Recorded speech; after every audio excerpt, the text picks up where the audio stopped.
Alhamdulillahi Rabbil alamin, wassalatu wassalamu ala sayyidina Muhammadin wa ala alihi wa sahbihi ajma'in, amma ba'd. Жаратқан Алла Тағалаға сансыз мадақ, ардақты пайғамбарымыз Мұхаммед Мұстафаға көптеген салауат пен сәлем жолдаймыз. Ассаламу алейкум ва рахматуллахи ва баракатуху. Қадірменді жамағат, құрметті бауырлар, баршаңызға күндердің төресі қасиетті жұма мұбарак болсын. Осындай қасиетті күндері жасаған дұға тілектеріңіз, тағат ғибадаттарыңыз қабыл болғай. Бүгінгі жұма насихатымыз ислам дініндегі жүйелік жайында болмақ. Әлемдердің Раббысы Алла Тағала бүкіл мақлұқатты жоқтан бар етіп, жер бетіндегі және аспан әлеміндегі барлық жаратылысты илахи жүйе мен тәртіпке бағындырған.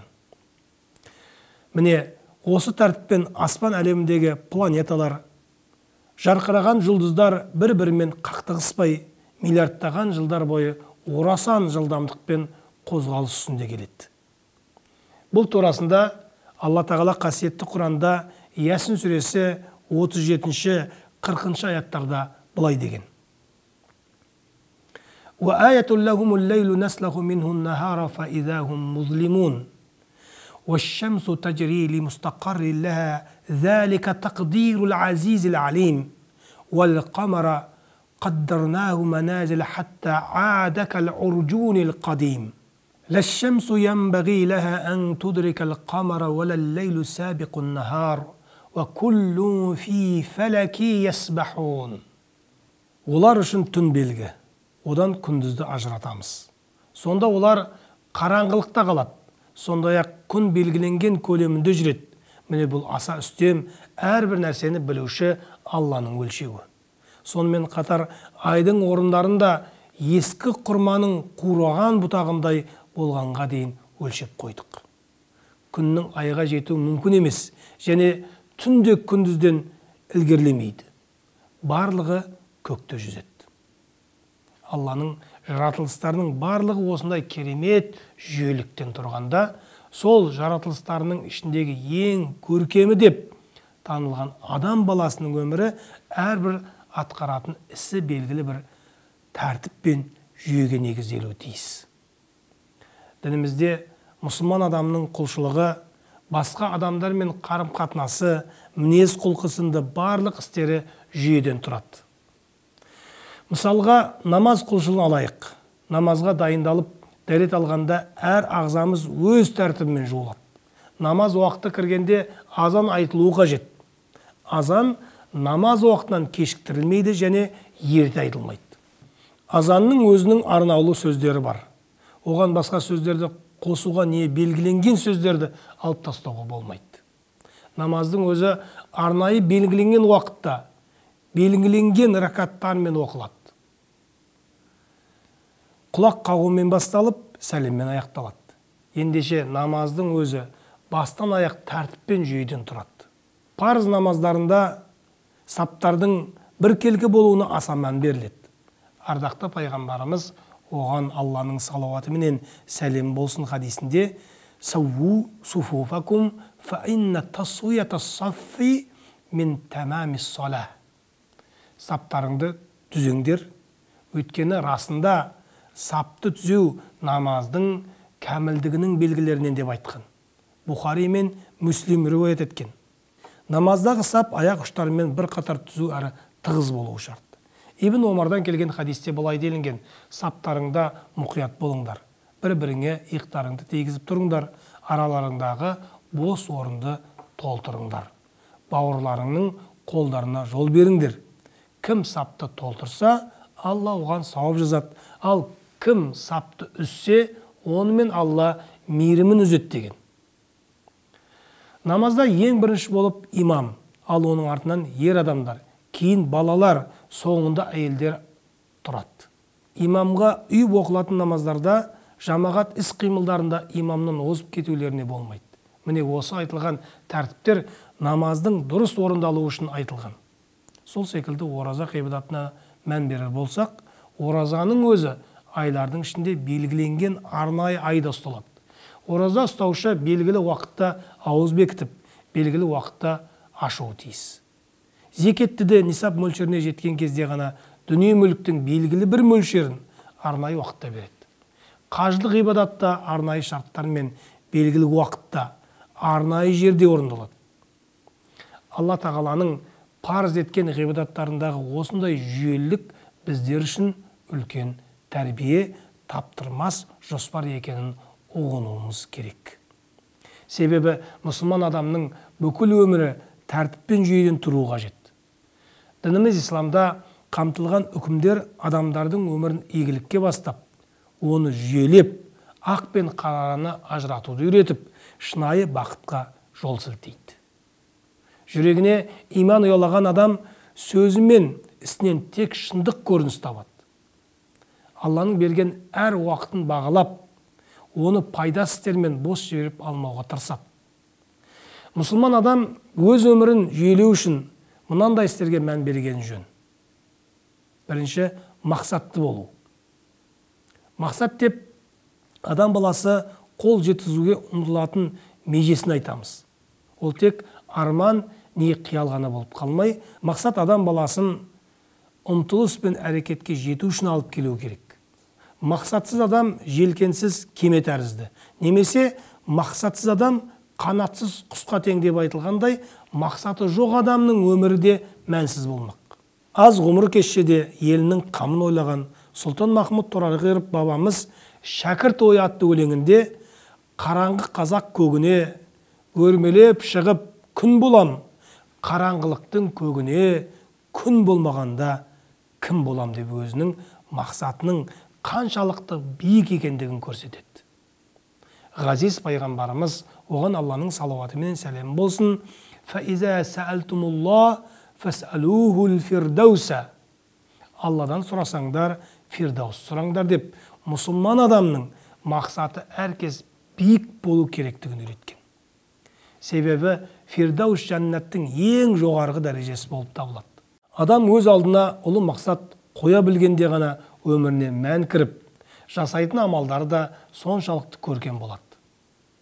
Алланың ризалығы мен жәннатына бөлену адамның түпкілікті мақсаты болғанымен, адам баласы бұдан да басқа бұл өмірде алдына бірнеше нақты мақсаттарды қоя білуі қажет.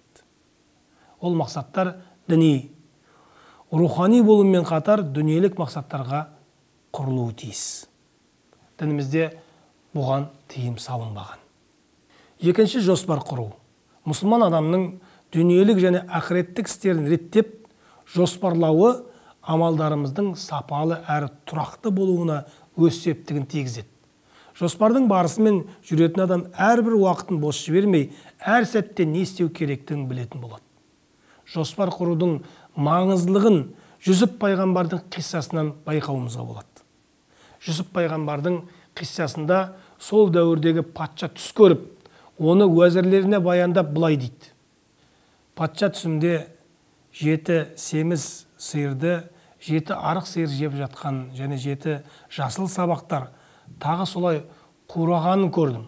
Уәзірлерім, егер түс жоритын болсаңдар, менің түсімді жорыңдар дейді. Уәзірлердің барлығы бұл шым шытырық түс екен. Сондықтан біз мұндай түстердің жоруын білмейміз дейді. Соңында бұл түс Жүсіп пайғамбарға баяндалғанда, ол кісі елде қуаңшылық болып, егінсіз кезең келетінін айтып, одан шығу үшін жоспар құрып береді. Ол турасында Жүсіп сүресінің келесі аяттарында былай деп баяндалған: Жүсіп пайғамбар оларға 7 жыл ұдайы егін егесіңдер де, сонда орған астықтан аздап бастырып алып, қалғанын бұзылмас үшін сабағымен қоясыңдар. Ал содан кейін 7 жыл қуаңшылық болады. Сонда бұрынғы жинаған астықтарыңды жейсіңдер. Аз мөлшердегісін ғана ұрыққа сақтайсыңдар. Оның артынан жаңбыр мол жауатын жылдар келіп, адамдар жеміс шырын сауатын болады дейді.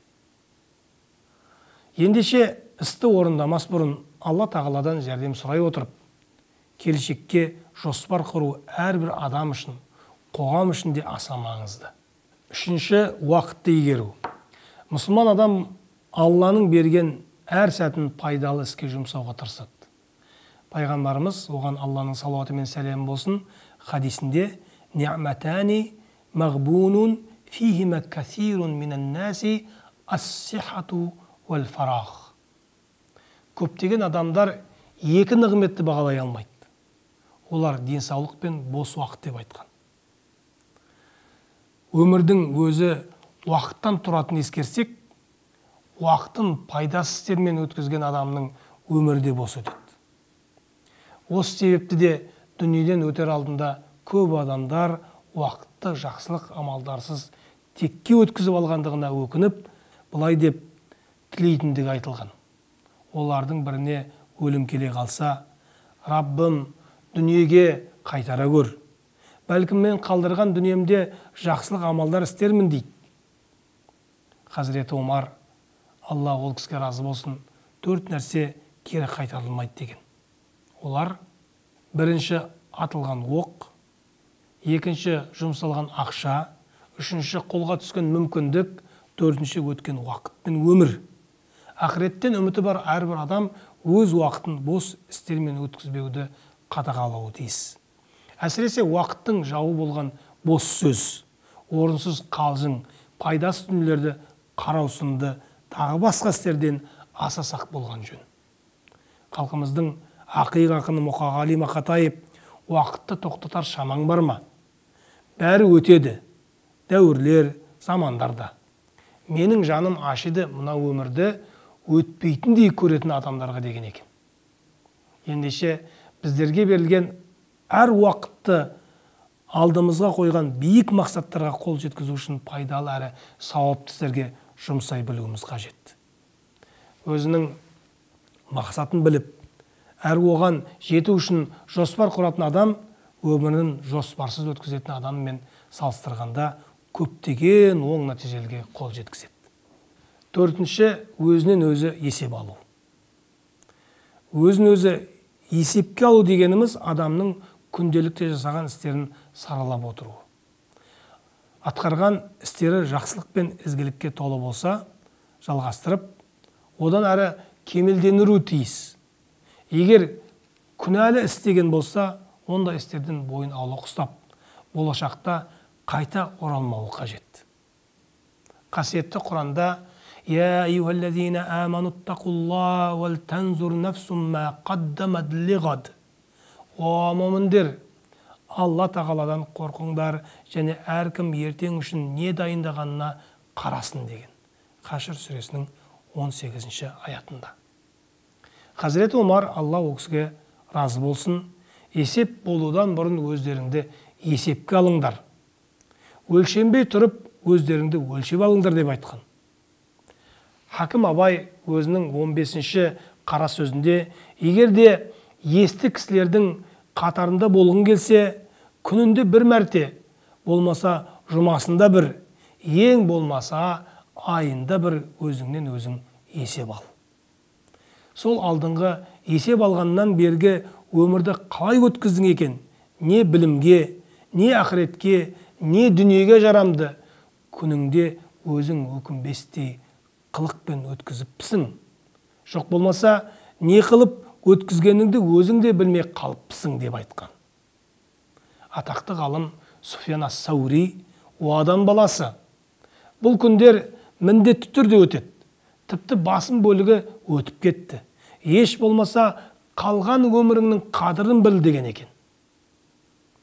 Адам өзін есепке алуы екі түрлі болады. Біріншісі, іс-әрекет жасамастан бұрын есепке алу. Адам қандай да бір істі атқармас бұрын өз-өзіне: бұны істегенім жөн бе, жоқ, істемегенім дұрыс па деп сұрап қойып, ақыл тарасынан өткізіп барып атқарғаны жөн. Егер атқаруға ниет еткен ісі құлшылық амалдарынан болса, мұны Алланың ризалығы үшін істегелі тұрмын ба, жоқ әлде басқа ниетпен бе деген сұрақтарды қойып, ниетін дұрыстап алып атқаруы керек. Өз-өзін есепке алу дегеніміз осы. Екіншісі, іс-әрекет жасап болғаннан кейін өзін есепке алу. Адам бір істі атқарғаннан кейін 3 мәселеде өз-өзін есепке алуы қажет. Олар: Біріншісі, парыз етілген істерде өзімізді есепке алу. Екіншісі, Алла тағаланың тыйым еткен істерінде өзімізді есепке алу. Үшіншісі, әдеттегі істерде өзімізді есепке алу. Міне осылайша адам күнделікті істеріне өзінің қарым-қатынасын реттеп, қаншалықты уақытын жұмсап отырғандығы жөнінде өз-өзін есепке алып отыратын болса, ол ісінің берекеті мен пайдасын көретін болады иншалла. Нәтижесінде бос әрі пайдасыз өтіп жатқан уақытты үнемдеуге, оны сауапты істермен өткізуге өз септігін тигізеді. Құрметті жамағат, адам баласы қай уақытта болмасын өзінің күнделікті ісін жүйелеп, жоспарлап отыруы тиіс. Бұл дініміздің әмірі және өмірдің заңдылығы. Ардақты пайғамбарымыз оған Алланың салауаты менен сәлем болсын былай дейді. Қиямет күні пенде мына 4 нәрседен сұралмайынша орнынан жылжымайды. Біріншісі, өмірін қалай өткізді. Екіншісі, жастық шағын қалай өткізді. Үшіншісі, дүние мүлкін қандай жолдармен тауып, қайда жұмсады. Төртіншісі, алған ілімімен не істеді деген. Сондықтан өмірдің өзі жүйеден тұрады және әрбір уақыт біздерге берілген аманат. Біз өміріміз бен уақытымызды жүйелеп, пайдасыз және зиян әдеттерін арылу арқылы ғана игілікті мақсаттарымызға жетіп, екі дүние бақытына бөленуімізге болатынын ұмытпайық. Алла тағала біздерге ғұмырымызды екі дүниелік пайдасы бар істермен өткізуімізді нәсіп еткей. Бүгінгі тыңдаған уағызға амал етуді Алла баршамызға нәсіп етсін. Еліміз аман, жұртымыз тыныш болсын, жұма мұбарак болсын. Алла тағала қасиетті жұма намазын мешіттерде жамағатпен бірге оқуды нәсіп етсін. Әмин.